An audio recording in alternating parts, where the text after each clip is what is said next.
It was the end of a busy day. The engines had been working hard. They were feeling pleased and proud. Except Henry. He was feeling ill. "What's the matter with you, Henry?" Thomas asked. "My boiler's grumbling."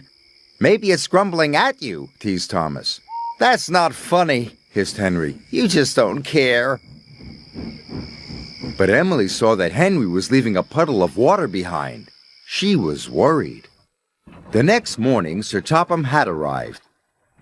"Thomas, Percy, Henry, I want you to collect some freight cars and take them to the docks." "Yes, sir," cried Thomas and Percy. Henry watched the engines puff away. He didn't feel well. "Useful engines don't complain," Henry muttered. He was leaving water everywhere as he chuffed towards the coaling plant. When Emily saw this, she was more worried than ever.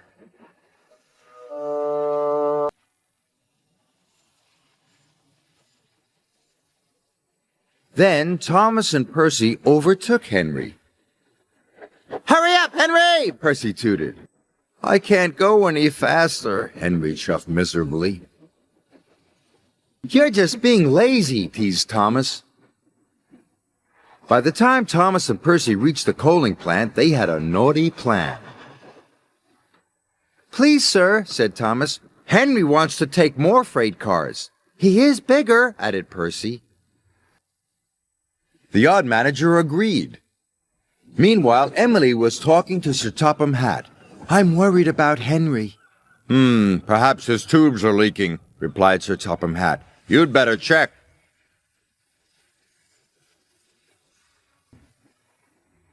By the time Henry reached the coaling plant, Thomas and Percy had already left. "Why did Thomas and Percy leave me so many freight cars?" moaned Henry. "They know I'm not feeling well." "We'll still have to take them," said his driver. Henry chuffed and puffed and pulled his long line of freight cars.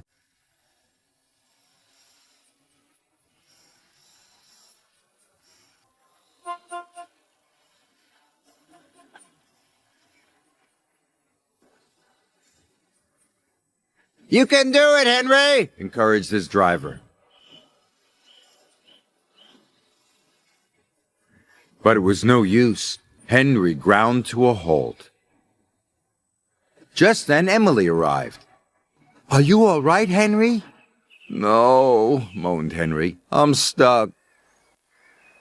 Henry's firemen uncoupled the heavy freight cars. Emily changed tracks and then hooked up to Henry. "Oh, thank you, Emily," wished Henry.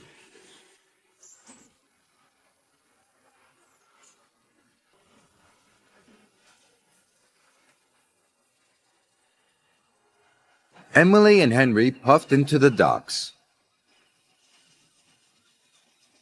"Well done, Emily," said Sir Topham Hatt. "Thank you, sir." Then he spoke to Henry.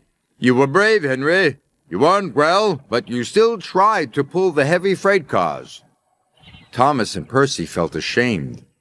"We're sorry, Henry," said Thomas. "We didn't think you were really sick," added Percy. "Go back and collect Henry's freight cars," said Sir Topham Hatt sternly. "Yes, sir," whispered Thomas. Soon Henry was mended and back at work. "You're looking so much better," said Emily. "Well, they mended my tubes, but they didn't even look at my brakes, my gauges, my squeaky wheels." Emily smiled. "All in good time, Henry." Poor Henry.